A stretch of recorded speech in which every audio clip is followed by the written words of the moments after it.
Good evening and welcome to Superpower Broadcasting. I'm your host, Kevin Castley. Thank you for tuning in tonight. So, yesterday marked, of course, Victory Day in terms of the commemorations in Russia. And, we know May 8th as Victory Day in Europe, but due to the actual time of the cessation of hostilities, it was May 9th in Moscow.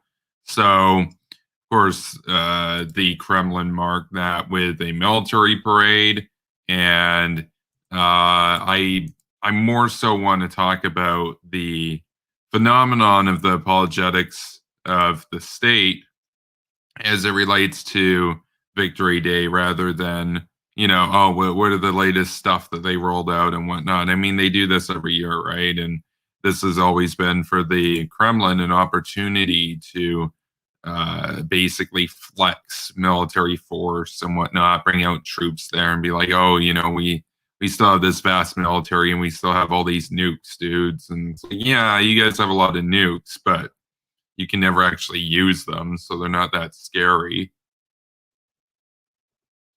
I want to talk about a tweet, and you guys probably saw a lot of these, as is the case every year around this time, right? But we'll take a look at this here.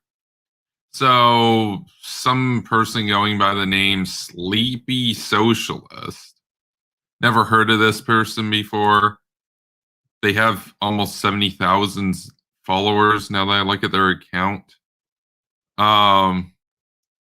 I didn't even look into their account before planning to do this stream. I'm just looking at their account right now. They identify as a Marxist. Oh, who would have guessed, right? Forever Sleepy, Street Medic. Wait, isn't that funny, right? Like, aren't they supposed to all be about the proletarian and revolution and all that? It's like, why are you lazy? Okay. Zoomer Agitprop. They got the flags of the Republic of Ireland. They have the flag of Puerto Rico, which is interesting. Normally you expect the flag of Cuba with these people, but whatever. And then they've got the rainbow flag there, which is really funny because we're about to take a look at some Stalin apologetics.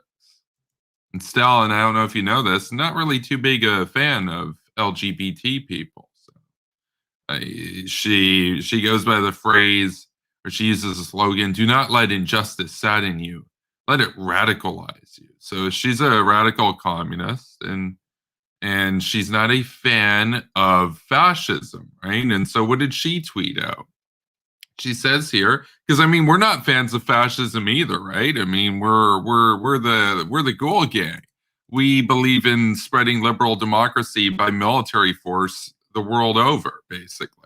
So this is her statements here. Happy Victory Day. She says communists in the Red Army were at the front of World War II and played one of the most crucial roles in defeating the Nazis. Today we honor them and all the lives and sacrifices made to stomp out fascism. And she's got a painting, a rendition of the storming of the Reichstag in Berlin in 1945 by the Red Army. And this is a great victory over fascism, right? I mean, they were our allies back then, right? So here's the problem with this. Right? It is 100% true that the USSR rather, lost between 28 and 34 million people, depending on the estimates, in 47 months during what they refer to as the Great Patriotic War, or as we would know it, the Eastern Front of World War II. That's a lot of people. That's a lot of people in 47 months. It works out to about one person dying every 5 seconds in their country for almost 4 years between the invasion in June of 1941 by the German forces and the ultimate surrender, total victory against the Nazi Reich in May of 1945. So this was one of the most intense periods of warfare in human history, if not the most intense period of warfare in human history, in the war between the USSR and Nazi Germany. And yeah, it's worth noting there. I mean, you can look into it yourself. There are literally tens of thousands of cases of just absolute heroism. I mean, there were a lot of war heroes in the Red Army that did incredible things in the fight against the Nazis. That's absolutely true. They lost, what was it, about 15% of their country in the war, and they managed to ultimately really bring about the downfall of the Axis in Eastern Europe. Now, people will overhype it, and they'll overhype the death toll as if to discount American involvement. America had lost nowhere near that many people fighting the Germans, but it's worth noting that what made that possible, or at least what greatly enabled the Soviet capability to fight, which she doesn't talk about here, was U.S. assistance. There was Lend-Lease. The U.S. sent a lot of trucks, a lot of food over to the Red Army.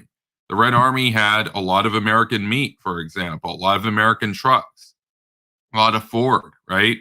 And a lot of the Red Army soldiers knew the United States as basically, they got food and stuff from them. A lot of American engineers helped with Soviet infrastructure, for example. It's very clear. I mean, if you look into the actual historical record, FDR did a lot to help Joseph Stalin. And that was true before the war, and it was especially true during the war. And I mean, I've said it before. I think working with the Soviet Union was 100% appropriate. It was the right course of action. And my criticism of FDR was the chumminess. But Churchill worked with Stalin in an appropriate manner, where it was a very cold, clinical partnership where he despised Stalin, Stalin despised him. Unfortunately, with FDR, it was chummy, it was cozy. They played patty cakes together. He was enamored by Stalin. And that was true before the war as well. FDR was a big admirer of Joseph Stalin. FDR was a socialist, and he was a wannabe dictator. It was very well worth noting that. I know that triggers a lot of people, a lot of these like sock dams and aggressives and stuff over on Twitter and elsewhere that idolize FDR. It's like, no, FDR was not good. He was a bad guy. But I mean, he did lead the US through almost all of World War II. And I mean, I would have preferred somebody like Churchill personally. I mean, Churchill was a man of honor. FDR was a goofball, but he was on the right side of the war, obviously. And he did a lot of good things in terms of handling the war effort. But I would be incredibly critical of his economic policies, incredibly critical of his chummy relationship with Joseph Stalin. As I've said before, there's a right way to work with Stalin and a wrong way to work with Stalin. FDR took the wrong way, and Churchill took the right way. You can see it. There were no chummy love letters between Churchill and Stalin. There were many between FDR and Joseph Stalin. So I've said how, I've criticized Trump in the past as basically being the FDR of our generation. And it's basically true. I mean, you look at his relationship with Kim Jong-un. You look at some of the statements he had for Xi Jinping. Even as he was waging a trade war against Xi Jinping, he had cozy, flamboyant descriptions of his affection for Xi Jinping. But the most egregious was his lavishment of praise on Kim Jong-un and the love letters, and he described them as such. He actually literally used the term in a speech, the beautiful love letters with Kim Jong-un. Now, FDR never referred to them as love letters to Joseph Stalin, but for all intents and purposes, they were, just as much as with Trump. So Trump was the FDR of his time. FDR was the Trump of his time. So, and I'm not a fan of either of them. But FDR was on the right side here, and it was useful to work with Joseph Stalin. Now, going back to this, the sacrifice was immense. The sacrifice from the Soviet Union was far greater than that from the West. That's not up for debate. But the Soviet victory was only possible due to Western involvement. That's something that should be understood, that even though America lost only a couple percent of what the Soviets lost, America had tech on her side. America had ingenuity on her side. America had a far higher KD ratio on her side. The Soviets they were abysmal. Their KD ratio sucked. The Germans slaughtered them. They were not effective at, like, they basically did human wave type strategy. Like, oh, send in 10 million Red Army guys and hopefully we can kill a million Germans. It's like, okay, but the Americans and the Brits were far more efficient about it, right? And all of the allied forces there, right? So when we look at this, we have to bear in mind that Soviet victory was only possible because of America. Now, was American victory only possible because of Soviet support? That's more up for debate. That's more up for debate. I'm personally of the view that the United States could have eventually won the war along with Britain had the Soviets not been involved. I think it was still possible. If the Soviets had been allied with Hitler, that makes it a little bit more up for debate. I still think that America would have pulled through and won that war. It might have taken 30 or 40 years of total war. I think that America, especially in acquiring nuclear weapons, it would have really only been a matter of time before America had figured out the techniques to actually vastly multiply the nuclear capacity. And of course, we know the Soviet nuclear program wasn't able to get off the ground until after the war. The Nazi nuclear program was a meme. It didn't really go anywhere. They persecuted all the Jews. They dismissed nuclear physics as quote unquote Jewish science. So they had no shot at the nukes. Japan's nuclear program was a meme as well. It was an even bigger meme than the German nuclear program. So America was going to get the nukes. And sooner or later, America would have nuked all these cities. America would have nuked 1,000 cities if she had to win that war. America's going to win the Second World War, even on her own. I mean, she would have just had to nuke everybody. But yeah, I mean, I know a lot of brainlets out there will say, oh, there's no winning a nuclear war. It's like, yeah, tell that to the Japanese. You can easily win a nuclear war. America would have won that. America just would have nuked Italy, nuked Germany, nuked the Soviet Union, nuked Japan, nuked all their imperial assets, right? America would have won. Would the UK be independent? Probably not. Had the Soviets been with the Germans, the UK probably would have fallen pretty quickly. That's my view. The UK would have been Axis territory by the 1950s. That's my view. Now, America would have still won the war. So we can't just go into this rabbit hole where you say, oh, well, America was basically nothing and it's all thanks to the Soviet deaths that Hitler was defeated. Not really. The Soviets were just terrible at warfare and a lot of people on their side died. That doesn't, like, you don't get brownie points for that. I mean, they won at the end of the day, but it was close. And it shouldn't have been close. They lost so many more people than the Germans, and yet it was close. The Germans were so much more effective at warfare. I mean, now Hitler later on, as the demise of his Reich came to pass, as it came upon him, he deeply regretted not purging his brass the way that Stalin did. In the run up to the war, Stalin had almost all of his generals and top brass in the Red Army, almost or just over 690, I believe, of the 700 and some odd that were on his staff. He had all of them rounded up and executed shortly before the war began. And Hitler deeply regretted not doing that to his own generals because he remarked how Stalin was able to mold a new generation of generals during the war that would owe their entire lives to him, the same way that Saddam did and all these guys that would take Stalin's methods going forward. And Hitler regretted not killing his generals. But I understand something. You can make the case that in the later part of the war, that was better for the Soviets because they had a more allegiance to the leader or whatever, whereas Hitler's generals would, to some extent, question him, and it deeply frustrated Hitler that there would be any back talk. In the first part of the war, the Soviets lost so huge. I mean, you look into how much ground the Germans took. The Germans absolutely destroyed the Soviets in the first few months of the war. I mean, it wasn't even close. The Soviets had no idea what hit them. Stalin wasn't expecting the war to start at the time that it did in late June of 41. And the Germans absolutely raffle stomped them. Like they fucking wrecked the Soviet Union. And the Soviet Union under Stalin I mean, people say, oh, well, he's a strong leader, or like stable, all this kind of stuff. No, he's actually pretty incompetent throughout a lot of the early portions of the war. I mean, yeah, you can send 30 million people to die and you can eke out a victory against the Germans that lose like 8 million people. Oh, great. I mean, I guess good for you, right? He was still in power after that. He didn't care. But understand something, the fact that it was close and they lost 32 million people potentially is an absolute indictment of just how incompetent the Soviet Union was. And also understand, FDR admired them. FDR admired them before the war. He admired the 5-year plans. He admired everything.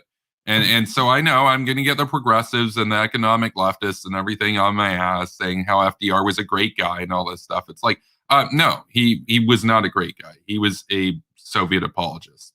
And he wasn't just a Soviet apologist in the, Kirkpatrick sort of vein of you take what you can get and you work with allies during the war. No, no, no, no, no. I want to be very clear about something. Look into it. FDR admired Joseph Stalin before Joseph Stalin was our ally against Hitler. Long before that. I'm talking the mid 1930s, he was an admirer of Joseph Stalin. Embarrassing. He was an admirer of Joseph Stalin, by the way, when Stalin was party to the Molotov-Ribbentrop Pact. And we're going to talk about that right now. Because that's the other thing that's so stupid about this narrative, okay? There are two more portions to this stream that I want to talk about. I want to talk about the Molotov-Ribbentrop Pact, and then I want to talk about the actual way that you can honor the heroes from the Red Army on this. Because the whole Victory Day and all this kind of apologetics that we're having here for Stalin and everything, understand, Stalin sent these people to a meat grinder with incompetent leadership and didn't care about them at all. And he was totally happy to work with the fascists. Now, I literally just said in the earlier part of the stream, there were literally tens of thousands of Red Army war heroes. Like, there were more war heroes against the Nazis on the Soviet side than on the American side. But that doesn't mean you do apologetics for the state. What you have to understand is that what were those men and women fighting for? They were fighting for the motherland. They were fighting for their families. They were fighting for their country. They were fighting for their traditions. They were fighting for their right to exist because Hitler was going to butcher all the Slavs, just genocide all the Slavs. They didn't have a choice. They did what they did. They had the courage to go and fight them, but they weren't, very, very few of them were doing it for Marxism. Like, yeah, you had some commissars and stuff that were like, oh yeah, we're safeguarding the revolution, Lenin and Stalin and stuff. Almost all of them were regular guys, regular women that just, they loved their families, they loved their country. And if the Tsar was in charge, they would have done the same. They would have marched into battle against the fascists, right? They loved Russia. They didn't love communism. They loved their homeland. There was Ukraine, Georgia, etc. They were patriots. They weren't communists. Yeah, they were Red Army, but very few of them were like fanatical communists and stuff. To the extent that they were, it was nominal. It would be the same as you being I don't know, like say a member of the U.S. government when Trump is in charge.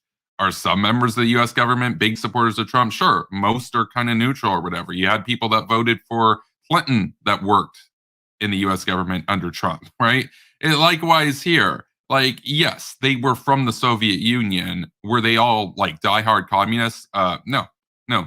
They were protecting their loved ones, their families, their country. Many of them were religious, for example.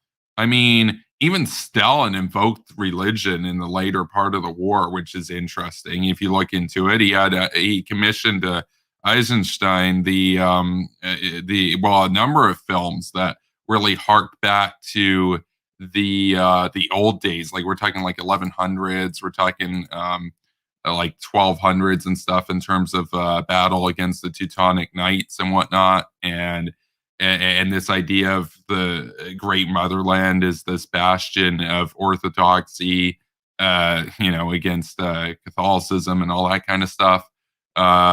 It's interesting. It's interesting because you'll have people that say, well, look at what they did, therefore we should respect and honor Stalin and communism.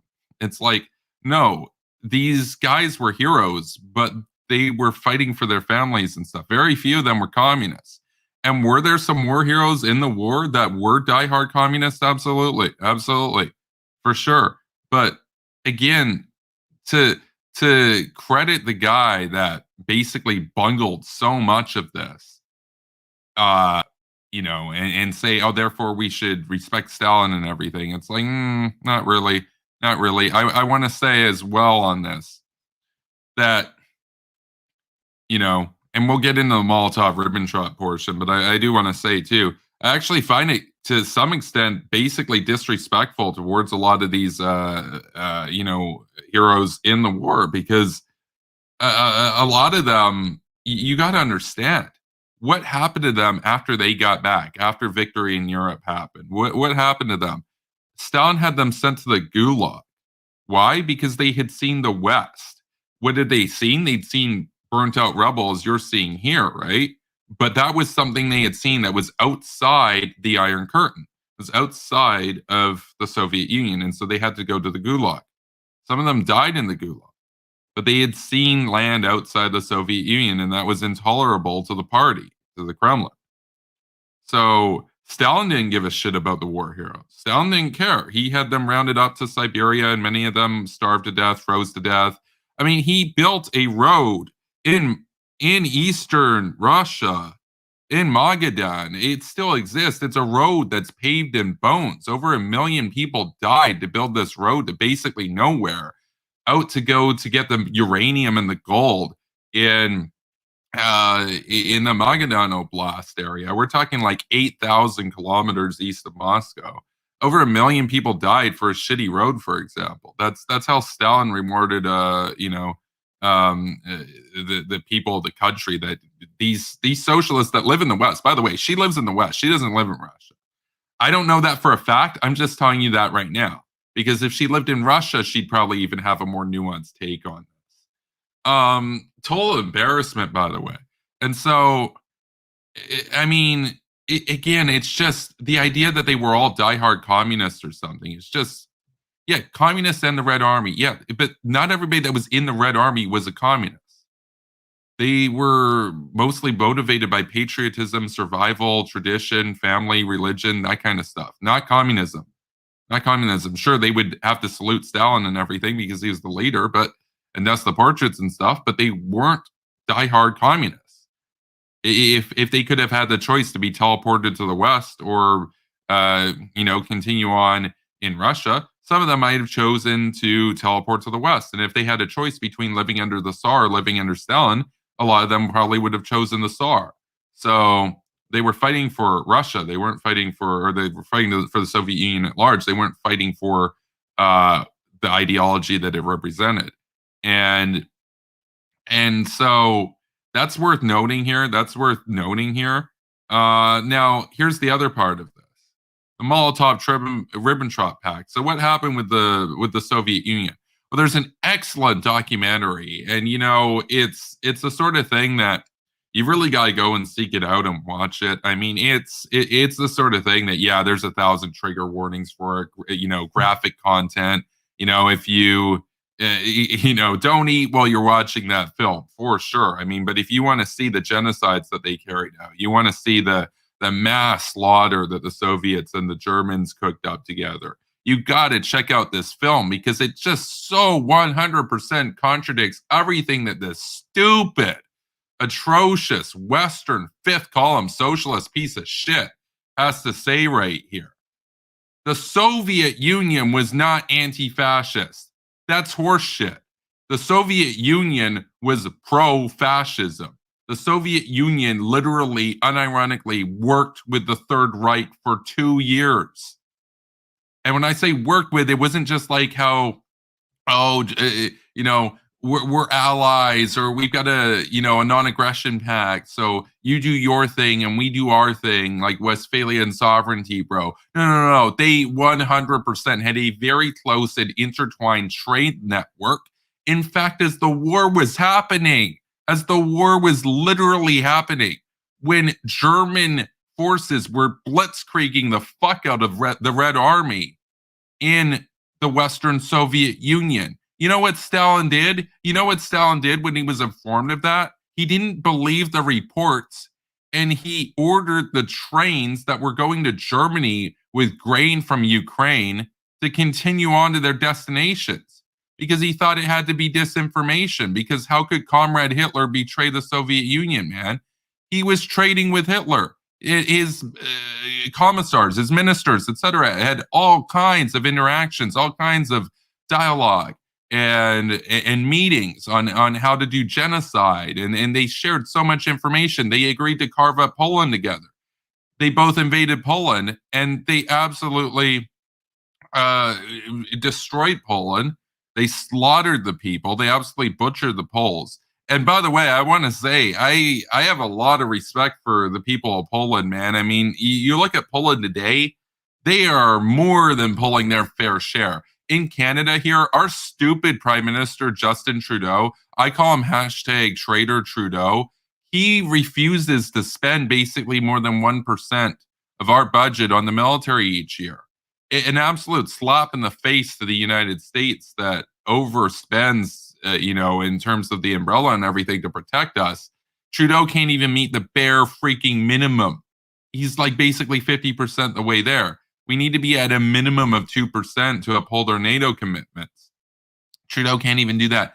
Poland, in contrast, is spending a fair bit on the military. And moreover than that, there are people taking a step up. They have more people in non-government militias than in the standing army.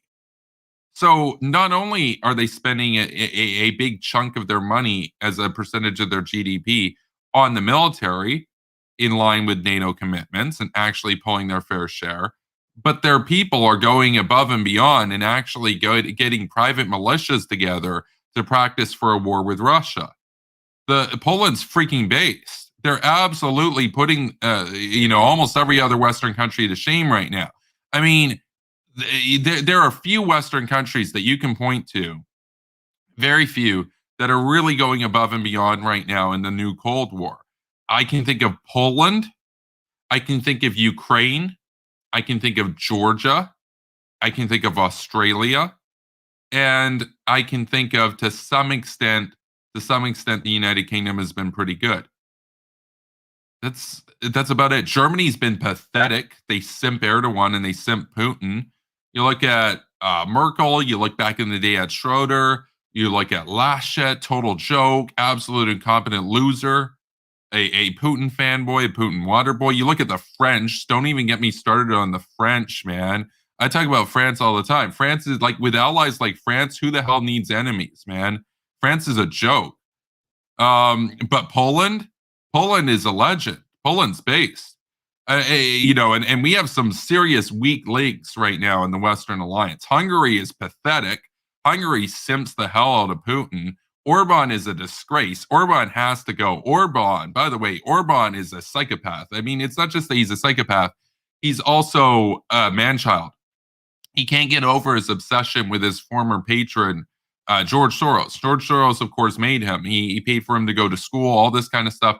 And what does Orban do? He tries to spite his old master by, basically turning Hungary into a dictatorship, simping Putin hardcore, and doing everything to constantly try to own George Soros. It's like George Soros is too rich to care, but way to ruin your country to try to own the guy that paid for you to go to school, you freaking loser. No, Orban is filth. Erdogan is a disaster. Turkey needs to get the hell out. Hungary needs to get the hell out. They've been absolutely pathetic on Russia.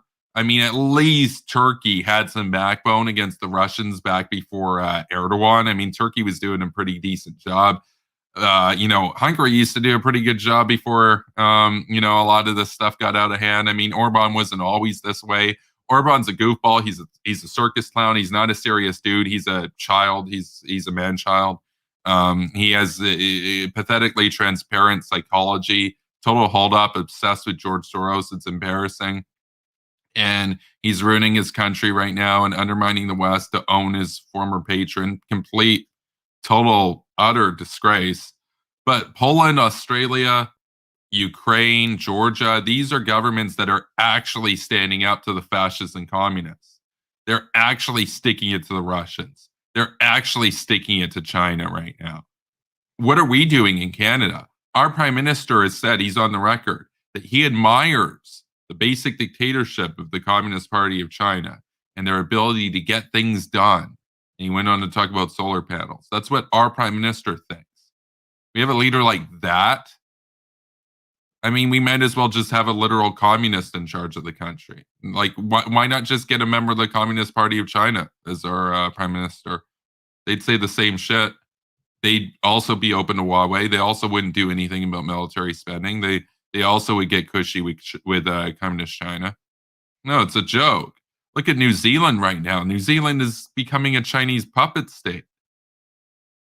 What a disaster. Look at America. Joe Biden refuses to seriously challenge China beyond some rhetorical lines. I mean, yes, he had the Buy America First bill, and that was good. And that was good. And that is a step in the right direction. It's a more protectionist policy. I like to see that will actually do something to undermine China's business and whatnot in terms of the United States. But understand something. He's not doing jack shit. He's not doing anything in terms of deploying increased naval assets. He's not doing anything. I mean, he canceled the deployment to the Black Sea because he got spooked by Russia. No, dude, you're supposed to be the one spooking them. You're the leader of the free world, not the follower of the free world. But that's white flag Joe. He's just surrendered to the Taliban. He's just handed Afghanistan over to China and Russia and the Taliban. It's embarrassing, right? We can't have leaders like that. We need people that are pilled. We need people like Morrison in Australia. We need people that are actually aware. They're mugged by reality. They've seen what's going on. And you know what? I don't care whether or not they were more populist or whatever on the campaign trail. So was George W. Bush. George W. Bush was not a big neocon hawk dude on the campaign trail. 9/11 hawk-pilled him. 9/11 mugged him by reality. I want leaders that aren't going to be stupid hacks that in the face of new challenges say, oh, well, let's continue free trade, bro. I don't want that. So let's get back to what I was talking about, though. So the Soviets and the Germans, they absolutely butchered the Poles together. And as I was saying, I recommend that everybody check out that documentary, The Soviet Story. A lot of communists don't like it. They see it as anti-Soviet propaganda. It's like, well, reality is anti-Soviet propaganda. Then I mean, like there's documents. Everything backs up this shit. Most people aren't aware of it. Most people aren't aware of it. People think like, oh, well, the Soviet Union, they fought the Germans and everything. It's like, yeah, why did they fight the Germans? Oh, that's right. After Hitler betrayed them. You don't get like superhero brownie points standing up for justice because you're a thug criminal robbing a bank and then your buddy pulls a gun on you, but then you shoot him. That doesn't make you a good guy. You're still filth. You're still a robber, right? I mean, yeah, you killed a robber, but you're also a robber yourself. It's like anti-fascism. Are you kidding me? No, Hitler admired. Here's the thing: Hitler admired Lenin. I mean, the red in the Nazi flag comes from his admiration of the Bolshevik Party. Now, he hated the Bolsheviks. Understand something? He hated the Bolsheviks because they were Jews, but he was pretty bullshit in terms of his ideology. You look at his rhetoric and everything. He was basically a German Bolshevik. I mean, you know, his lines on capitalism and all that. I mean, he was a fascist, but he's also a socialist. Absolutely. I mean, he was a national socialist, right? Big admirer of their economics, all that kind of stuff. So what's the deal with the Soviets though? Well, they also came to admire the Nazis. Actually, I mean, you look at how the Kremlin was cushy with Berlin. Yeah, for 2 years. I mean, now you could say, well, Stalin expected that a war was going to come one day, and that's true. He was suspicious of Hitler, but he's also totally happy to work with Hitler. And he not only worked with Hitler as like, oh, you do your thing and we do our thing. He helped Hitler a lot, and they exchanged a lot of trade and everything, and they were buddies, and they helped out each other with genocides and everything. They were cozy. And then one day in, I think it was June 22nd, 1941, Hitler decided that he was ready, and he pounced on the Soviets like a tiger, and he got a lot of big wins at first, right? And a lot of the big wins, I mean, you can go in there, a lot of reasons why the Red Army screwed up so hard, but they weren't prepared for it. They really weren't prepared for it. And I think it was a psychological shock to Stalin because Stalin did not expect it to happen that soon. He thought he could get like 5 years, 8 years, 7 years of cushy deals and stuff with Hitler before the war so that he could buy time to be ready for an eventual war. Like he knew that eventually they were going to come into conflict, but he was totally happy to work with the fascists in the meantime. Now, he was in absolute disbelief though for the first few weeks of the war. He was like a mess basically. He couldn't believe that Hitler would betray him, you know, like they were comrades basically. And so we got this loser who's only probably read communist propaganda, never read an actual history book in their life, and if they did, probably dismissed it as bourgeois propaganda. So you got this sleepy socialist loser here saying communists in the Red Army were at the front of World War II and played one of the most crucial roles in defeating the Nazis. It's like, yeah, you're missing the fact that they played one of the most crucial roles in emboldening and enriching the Nazis too before the war, before the Nazis decided that they were ready to shiv their former allies. Today we honor them and all the lives and sacrifices made to stomp out fascism. Yeah, I got no problem with honoring the lives and sacrifices of the Red Army, but we're not going to be doing communism apologetics. We're not going to be doing Stalinism apologetics. We're not going to be doing Soviet apologetics. You can be a hero in the Red Army and be honored, but we're not going to be honoring Stalin. We're not going to be honoring the Soviet Union as a state because that state was 100% happy to work with Hitler for as long as they possibly could. We know that. To stomp out fascism. Oh, yeah, well, watch the Soviet story. Look into how much they did to help out fascism. The fascists and the communists had a long mutual love-hate relationship, basically.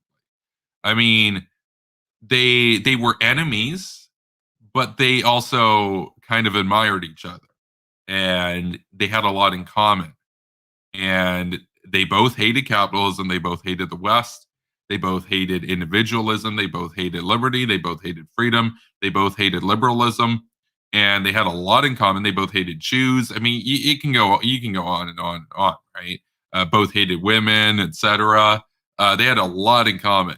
And I mean, Stalin was naive. I mean, you know, he could have been more naive, but to the extent that he was naive, it really undermined the Soviets' initial defense in the early stages of the war and cost a lot of ground, and a lot of people died because of that, right? Because he was so trusting of Hitler. So this sleepy socialist person, I'm going to say this for the last time here, talks about it as if Stalin and the Soviet Union were like the most anti-fascist guys you could ever meet. It's like, no. Stalin was shocked that his comrade betrayed him. That's what happened. You don't get brownie points for fighting after they attack you. You only get points if you do it preemptively. Like if the Soviets preemptively invaded the Nazis, then maybe they get some points. And you could say maybe they did care about fighting fascism. Nah. Are we serious? We're gonna give them credit. We're gonna give the state credit. Like I'll give the Red Army guys themselves, you know, all the credit in the world for what they did. But the state, we're gonna give the Kremlin credit. Kremlin was happy to work with Hitler as long as they could get away with it. So this person's an ignorant loser, like an actual loser. 70,000 followers, by the way. Imagine, you know, the thing that's more sad than that is unironically following this person. What a joke. What a total joke. What a total joke. I'm just looking through their timeline right now. It's a bunch of communist bullshit, basically. Unbelievable. But I do want to say there were some hawks that quote tweeted this and they had some really good takes shutting her down. And I appreciate that. I want to say, you know, I think Dick Cheney fan, he had a good retort to this. She got ratioed, basically. I mean, now she obviously had a lot of likes too. There were 2,600 brainlets that liked this, but of the quote tweets, you look through it, a lot of them are just like, are you serious, dude? Like, tanky piece of shit. I'm just looking at this right now. Use a video game loading screen.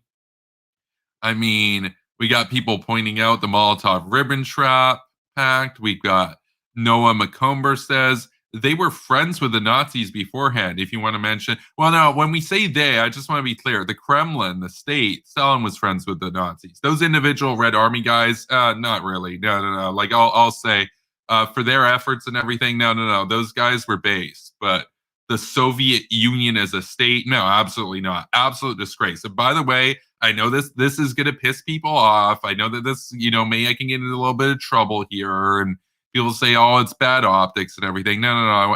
I care about the historical record. Stalin killed more people than Hitler. I'm just going to say that right now. So, am I saying we shouldn't have worked with Stalin against Hitler? No, absolutely not. We should have worked with Stalin against Hitler. But this idea that he's some hero or whatever, no, no, no, no. He was a monster. He was a bigger monster than Hitler, but he was useful in fighting Hitler. So I mean, if things had gone the other way and the situation had been such that the Soviets were trying to take over the world and they invaded the Nazis and we had to work with the Nazis or whatever against the Soviets, then so what? Then we have a Cold War with the Nazis, right? And then we defeat them later on too. Like whether or not the world went from Nazis versus Soviets, we help the Soviets and then we fight the Soviets in the Cold War, or Nazis versus Soviets, we help the Nazis against the Soviets and then we fight the Nazis in the Cold War and win that too. Either way, the world would have more or less turned out somewhat similarly. The West would have still won eventually. There's an argument to be made that Stalin, I mean, especially considering the fact that Stalin was trying to start a nuclear war and everything, that it was perhaps more dangerous. So we'll take a look at the chat and everything. It's just I do want to point that out because everybody talks about the Holocaust and everybody's aware of the Holocaust, and that's good. But the Holodomor killed almost as many people in less than 2 years, and that was Stalin's doing. That wasn't Hitler's doing. Now, yes, Hitler, of course, wanted to kill all the Ukrainians. He killed some Ukrainians. Stalin killed 10 million in like less than 2 years. So this idea that he was some angel or something, like stomp out fascism. Yeah, what did he replace fascism with? Oh, that's right. He replaced fascism with communism. So if you want to replace fascism with communism, that's not an upgrade. Like, there's a debate over whether or not it's a downgrade, but we can all agree that that's not an upgrade, right? I mean, come on, man. Come on. And this person, by the way, probably almost and certainly lives in a stupid bubble where like all these people, they all just basically agree and say the same propaganda stuff, their stupid agitprop and everything. I mean, they live in a different world, basically. I do find it funny though how they've got an LGBT flag in their profile. Like, just look into what Stalin thought about gay people. I mean, just do some basic research. You look like a total clown right now, sleepy socialist. Get fucked. So that's my that's my statements on this on Victory Day and everything. We honor the heroes of the Red Army and we condemn the butchers in the Kremlin. So and the Third Reich. So I'm not going to wrap up the stream just yet. I do want to take a look at the chat, see if there's any sort of comments or anything worth discussing here. We had Yeet here earlier. Welcome, Yeet, if you're still with us. Pat says Operation Unthinkable was a good idea. I disagree. It was a based idea. If I was in charge, you can be damn sure I would have done Operation Unthinkable. I mean, I've got a video. America should have nuked the Soviet Union in the 1940s. I mean, like, if America had dropped 200 nukes on the USSR in the 40s, we would have world peace today. The entire world would be in American order. China never would have really been communist. The Korean War never would have happened. Like, think about how many millions, tens of millions of lives just in China would have been saved if we had just nuked the Soviets in the 1940s. Like, if I was in charge, if I was in Truman's shoes, I would have just dropped like 200 nuclear bombs on the Soviet Union and just been done. Like, I just would have nuked all their cities and their bases and been done with it. And we'd have world peace for millions of years, and the whole world would be American forever. And anybody that would ever rise to try to challenge America would just get destroyed before they could even think about it. There'd never be a Cold War. There'd never be anything. We just have world peace and prosperity and capitalism and human rights everywhere around the world forever. And if any little terrorist group or wannabe dictator rose up and tried to get nukes or something, it would take them so long and we would find out about it that we could just wipe them off the face of the earth before they ever had a shot. But Truman and Eisenhower, they got cold feet. They couldn't do it. And then so much time passed that the Soviets caught up and then surpassed America with nukes. Then we got to the position that by the 1990s, 1980s, there could have been a nuclear war even by accident with the Soviets that would have seen 70,000 nuclear weapons exchanged even by accident, potentially ending life on Earth. Yeah, at least human life on Earth, potentially. So no, I would have nuked the Soviets in 1948, 1949. I just would have nuked all their cities, nuked all their bases, been done with it. They'd have no factories. Like, how are they going to come back from that? You have all your factories vaporized. All your bases are gone. They're radioactive dust. What are you going to do?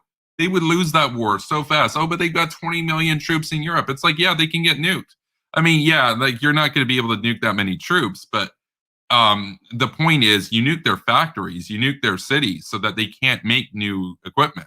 You know, like what do people make in cities in a war? Oh, that's right, they make war equipment. Well, you bomb their cities, they can't do that. You know, like I wish that Curtis LeMay or Douglas MacArthur were president. They would have ended it.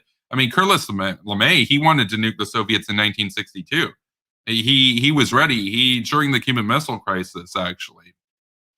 He was the commander of Strategic Air Command, and he sent up enough B-52s to spook the Soviet Union on the Operation Chrome Dome exercises that they flew towards the Soviet Union. They got as close as they could, and they were carrying 8,000 megatons of payload. They were very, very well capable of absolutely irradiating the Soviet Union in a couple hours. They could have just ended the Soviet Union in a Sunday afternoon.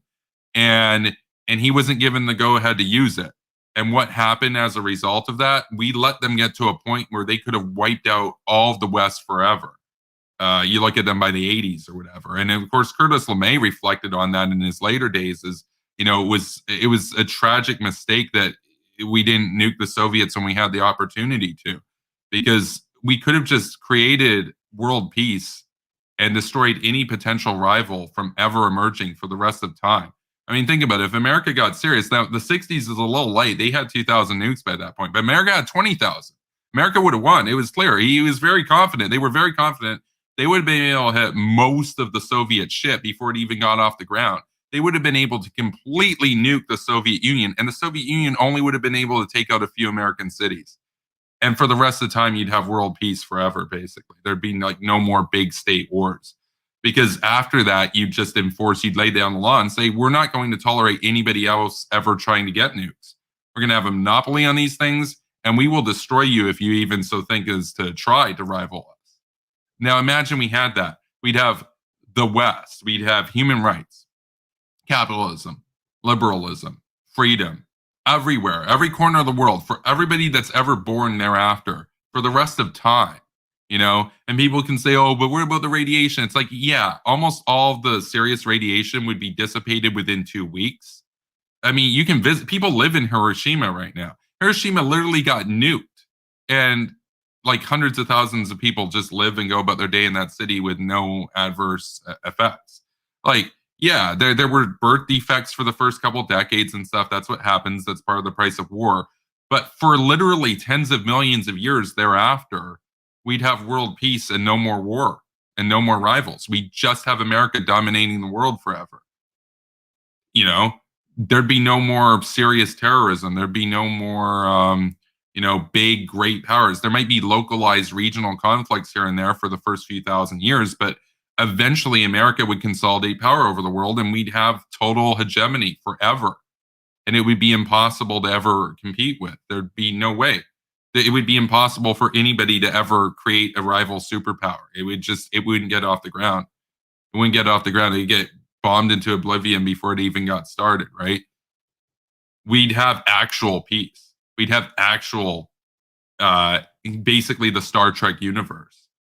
And yet people besmirch Curtis LeMay's character. They call him insane and all this kind of stuff. And it's like, understand something. in a few quick hours, he could have ended war for the rest of time. And he knew it. And Kennedy didn't give the go ahead. Kennedy didn't do it. So, there was that. And I do want to say on that, I mean, the 60s, it's a little late. They would have done some damage for sure, right? That's what happens. But in the 1940s, Operation Unthinkable, they wouldn't have had any nukes to fire back with. They didn't even have one nuke until 1949. So oh, you can't win a nuclear war. It's like, yeah, bullshit. America would have won. Are you kidding me? They would have just nuked the Soviets and the Soviets wouldn't have been able to do anything about it. What do you mean you can't win a nuclear war? What are you talking about? Like, these are people who get their memes or they get their history from like memes and shit. And they get their news from Russia Today. It's like nuclear war is unwinnable. It's like BS. If you have 200 nukes and the other guy has 2, is it unwinnable? Nope. They get wrecked. Like, they get raffle stomped. That's what happens. And Truman and Eisenhower had the opportunity to raffle stomp the Soviets, to nuclear boogaloo them, and they refused to do it. Now, I'm a fan of Truman. I really like Truman. I think he's one of my favorite presidents, but he could have done so much more. He really could have done so much more. He could have been so much more nuke pilled and so much more hawk pilled. And if I was in charge back then, I would have done it. I mean, we'd have world peace today. There'd be no communist China. China would be a democracy right now. Like, Mao never would have been a thing. Like, the Korean War never would have happened. The Soviet Union would have been done by 1949. There'd be no Korean War. Like all these tens of millions of people that died never would have died. Sure, tens of millions of Soviets would have died for sure, but then there'd be no more war forever, right? I mean, that's a worthwhile price. Instead, we've got potentially wars for hundreds of years still, because these guys bungled their window of opportunity and were too timid to nuke the USSR. So,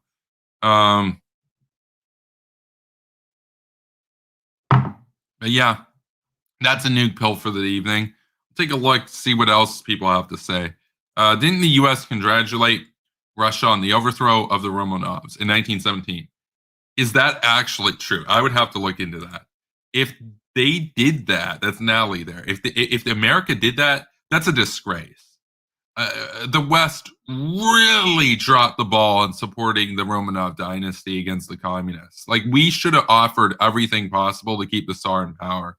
I mean, we should have had a lot of forces to fight the Red Army and help restore the crown over Russia. I mean, think about it. What would Russia look like today had the Whites won instead of the Reds? It would look like the United Kingdom. You'd have a ceremonial monarch as the head of state. You'd have a constitutional democracy. You never would have had all these millions of people dying in gulags and stuff. I mean, yes, the Tsars had political prisoners. Guess what? Vladimir Lenin killed more political prisoners in one day of his rule than the Tsars did in the course of a century. I mean, the Tsars they didn't have the ideological mechanisms to conduct murder on such a vast scale as what communism allows people to do. They couldn't do it. Like, even when they had Tsars that wanted to, like even the terrible, they just couldn't get the numbers up that high.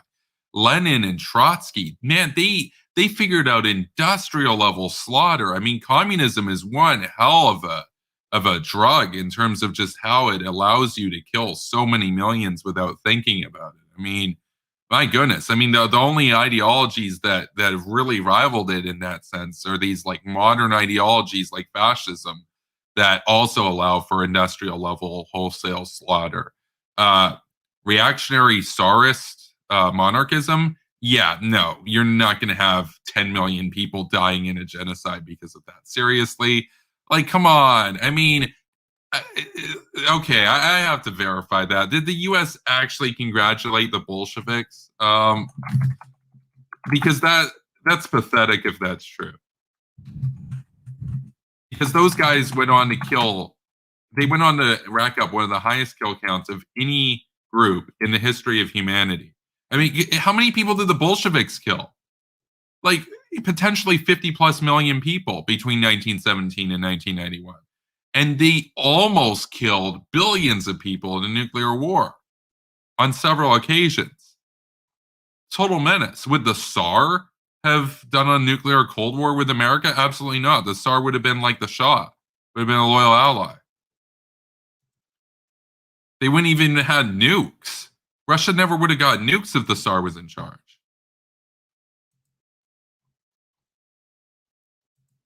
It's crazy. I'm just going to look this up right now.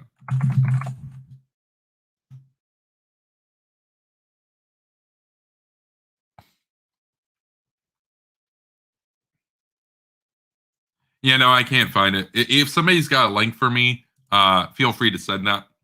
I'm going to wrap up the stream pretty soon. Pest says the Tsar's army would have been more competent because I doubt the Tsar would have purged his army like Stalin. Yeah, no, he wouldn't have purged the army like Stalin did, but Hitler regretted not purging the top brass. Hitler actually credited that in part to Stalin's victory. So Pest says much of the Red Army was made up of second-class nations such as Ukrainians, Turkic peoples, Armenians, etc. Oh yeah, and we're gonna say, oh well, this is a victory for communism. It's like, no, they were fighting for their homeland, dude. Like, this sassy socialist loser doesn't know anything about the country that she claims to simp for and stuff. So, let's see what else we got here.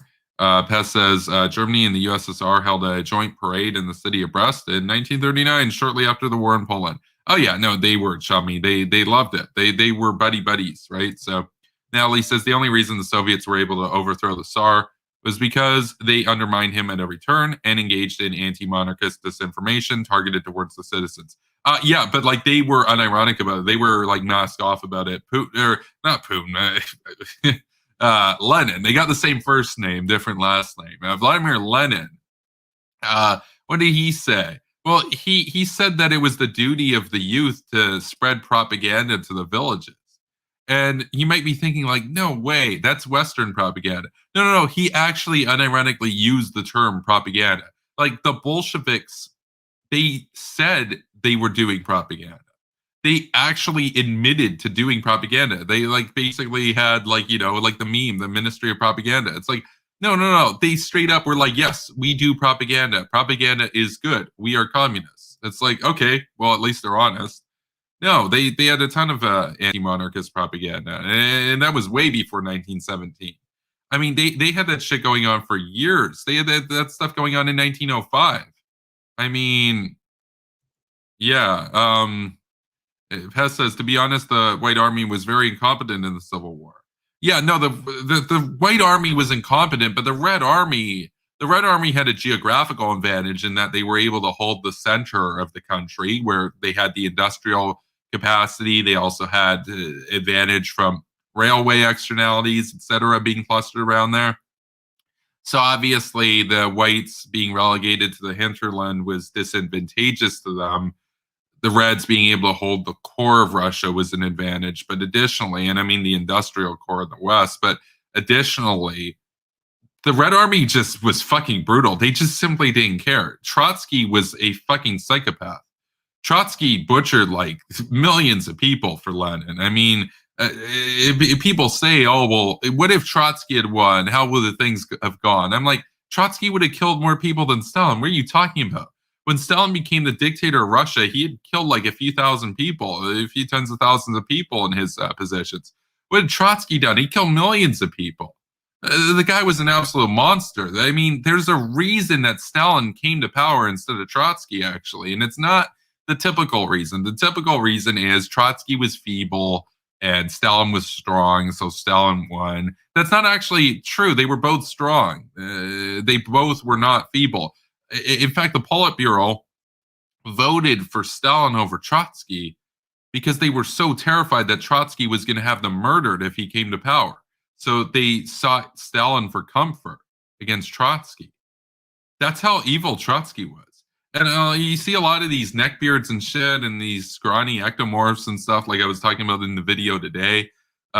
Basically talking about how, like, well, Trotsky, he was enlightened and stuff, and he would have been better for the Soviets. It's like, he would have killed a lot more people than Stalin, and he would have probably started a nuclear war sooner. No, it's let's keep in mind that Stalin's whole economic plan and everything was like he jacked it from Trotsky. Like, so much of what Stalin did was what Trotsky originally wanted to do anyway. Stalin was better at playing politics. Stalin was better at convincing the Politburo that he was trustworthy and that Trotsky should be feared. But like, Trotsky had proven himself a fearful guy. I mean, or a guy to be feared. I mean, he was the Red Army general. He slaughtered the country for Lenin. The Politburo, these old Bolshevik intellectuals, they were terrified of Trotsky. Like, they knew he was a psychopath, and they trusted Stalin. And I'm sure some of them knew that this might come back to bite them, but they figured, well, at least we'll buy some time for us. And of course, Stalin went on to have them executed later on as well. But it's arguable that if Trotsky came to power, maybe Trotsky would have executed the old Bolsheviks sooner, right, to consolidate power than Stalin. Who knows? Stalin was a brute, but Trotsky was a psychopath. I mean, it's two very unfortunate figures for sure. Who would have killed more? That's up for debate. But this idea that Trotsky was like, oh, he was a good guy and Stalin was a bad guy. No, you have to be an idiot to believe that. Like, if you believe that, you're a literal idiot. You're an actual idiot. You're an unironic idiot if you believe that. I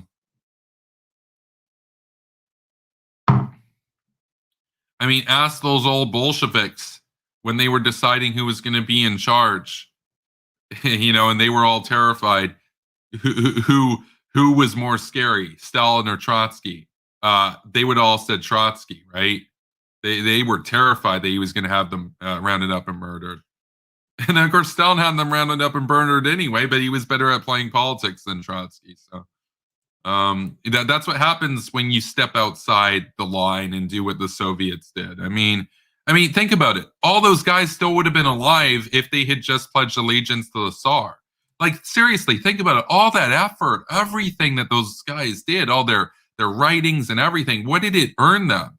It earned them, blood splattered on the floors of the Vladimir prison, right? I mean, they were all executed. That's how they were rewarded for their effort. They could have just pledged allegiance to the Tsar and lived a good life. I mean, the Tsar was a mostly benevolent guy. He was a pretty nice guy. I mean, like, did he kill tens of millions of people?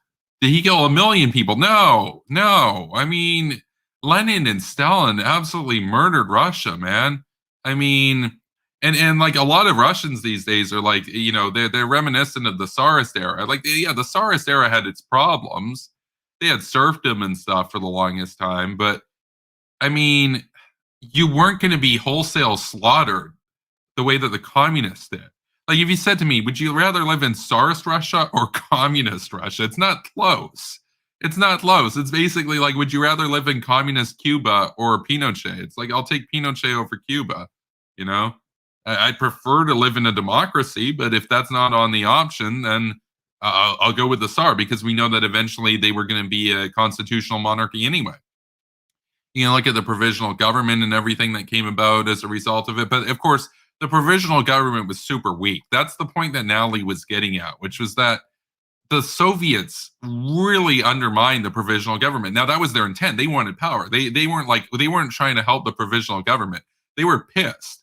They were pissed at Kerensky. They were pissed at all these guys, and they didn't want to share power. They wanted all the power for themselves. I mean, what was that quote from Lenin? He said, "All power to the Soviets." So he wanted all power in the country to be to the workers' Soviets. He wanted none of it to the provisional government. And so they would do everything in their power to, undermine the rule of the Tsar and then undermine the rule of the provisional government. So, and a lot of people went along with it. A lot of people got suckered into it. And a lot of those people went on to starve to death. A lot of those people went on to go to the gulag. And you know what? If you were one of those people that supported the Bolsheviks, you freaking deserved it. Like, I don't lose any sleep because Stalin betrayed all those old Bolsheviks that helped him get to power. It's like, no, they asked for their own execution. They did the revolution in the first place. They begged for it. They rebelled against the Tsar, man. I mean, they rebelled against the provisional government. The provisional government was on its way to becoming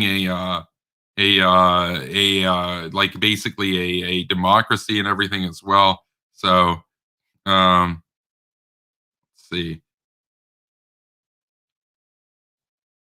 What else is there here? Okay. Yeah, no, Pest says the U.S. congratulated the February Revolution.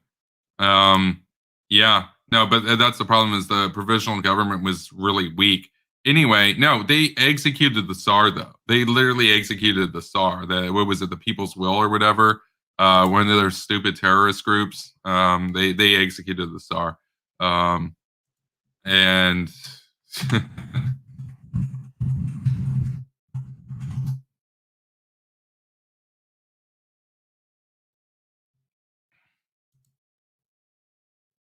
Carvo says propaganda had a completely different connotation in the 20th century. Yeah, it was basically seen as like, yeah, we're gonna brainwash people to be on our side. Or it was a neutral term for essentially media published by the state. Yeah, yeah. I mean, see, that's the thing. I mean, to the Bolsheviks, it was a good connotation, basically. So, they saw it as like, yes, we are doing propaganda. Thank you for acknowledging. You know, they wouldn't be offended by it. So, I mean, the stuff that they did, yeah, I mean, they asked for it. That's what you got to understand. Like everybody that, you know, embraced the Communist Party and everything, they asked to be executed, which is what happened to almost all of them. They were all purged. I mean, what did they think was going to happen? I mean, you had the potential frameworks for a constitutional monarchy or a democracy to come about, and you side with the Bolshevik Party. Great, lovely. Well, guess what? You get yours, you know, and they found out by the tens of millions what happened. So, I mean, way to ruin your country to own the monarchy, basically, right? I mean, what a disaster! What a complete disaster! And that's about all I got to say here. So this was kind of a long rant. By the way, I'm not exactly a monarchist. Like I support the Queen of England and everything, but I don't believe in absolute monarchy. I think constitutional monarchy can be good. I think that there are cases where a constitutional monarchy can even be better than a full Republican democracy. You know, it really depends. I mean, there are some Republican democracies that have just become so awash in populism and everything that if there was a monarch in charge, she could have maybe checked that and actually provided some safeguard against radical change, that kind of thing, you know. And so, but I'm not like a member of the monarchist league or anything. I wouldn't even identify as a monarchist. I'm a Republican, but I'm not really going to care if a country wants to have a constitutional monarchy or be a full presidential republic. I mean, yeah, you can make the case that a monarchy is a good way to ward off, you know, a constitutional monarchy is a good way to ward off the excesses of populism. The same now, America has a similar check system in the Senate. It's not just a unicameral system. You have the Senate as a check against the excesses of the House, and that's good. I like that. I like that. And people complain. They're like, "Oh, it takes forever to get things passed." It's like, yeah, it's better that it takes forever to get things passed than you have a revolution overnight every day, right? I mean, now Cenk Uygur, he'd be pretty upset about that. He's like, "No, we want a revolution now, man." And it's like, okay, well, go and live in North Korea or something. Then they had their revolution, so.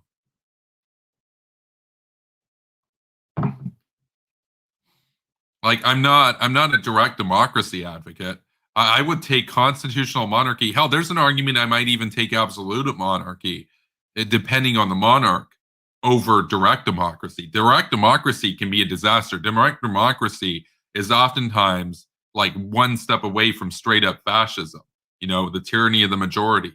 You know, no concern for the well being of like basically everybody who's in the minority in the country. That kind of thing, right? I mean, direct democracy is basically a legitimized genocide card in its logical conclusion. You can say, oh, well, look at Switzerland. They have a direct democracy. It's like, yeah, they're buddies with North Korea. How's it working out for them? They're a disgrace. Switzerland's filth.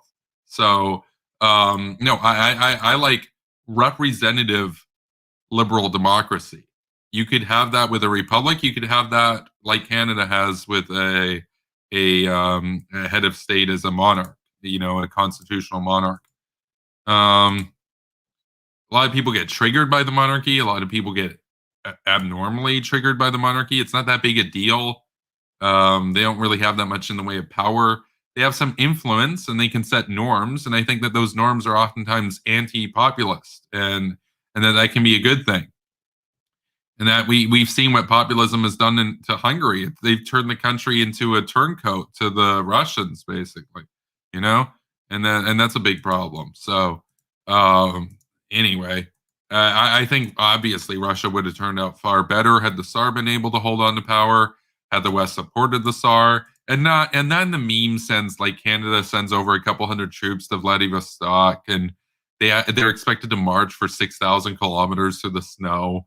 That's a meme. That's a meme. So they just hung out in Vladivostok and got STDs. Great. Wonderful contribution. Thanks for helping out against Trotsky, bro. Like an actual war effort to keep the whites in power would have been useful. And maybe tens of millions of people's lives would have been spared, and we wouldn't have had a nuclear Cold War for 40 years, you know? So maybe the world could have turned out far better had we just realized that the provisional government was worth keeping in power later on, or that the Tsar was worth keeping in power beforehand. So, because the provisional government, by the way, was a meme. Like, it was weak. It was inevitably going to give rise to either fascists or communists, and the communists went over. So, surprise, surprise, right? So, had the yeah. So anyway, that was a big meme. Yeah, no, had the West, and when I say like the Civil War and everything, obviously the Civil War basically started in like 1918 and whatnot. But I'm talking about like before even the February Revolution. Like, had the West just simply been more of a partner with the Russians and offered more support and everything, even economic assistance, things might have turned out differently, you know, because it was apparent that there were Marxist forces brewing not in the Soviet Union, in Russia at the time, in the Russian Empire, for like decades beforehand. It would have been a good containment effort to have a closer relationship with Petrograd, right? But you know, whatever. What happened. So anyway, but we got a brainlet here that we dunked on tonight that can't even admit what happened. She has a false narrative here that totally brushes over the Kremlin's collaboration with the Third Reich for as long as they could get away with before Hitler backstabbed them. So you're not some anti-fascist hero because a fascist backstabbed you when you wanted to be a buddy with a fascist. So that's all I got to say. So thank you for tuning in, everybody. If you want to support what I do, you can check me out over on Ko-Fi. You know, pay for my new microphone over there. We're 14% the way there, so very based. Additionally, you can also send me tips on PayPal, and you can join the patron gang over on Patreon.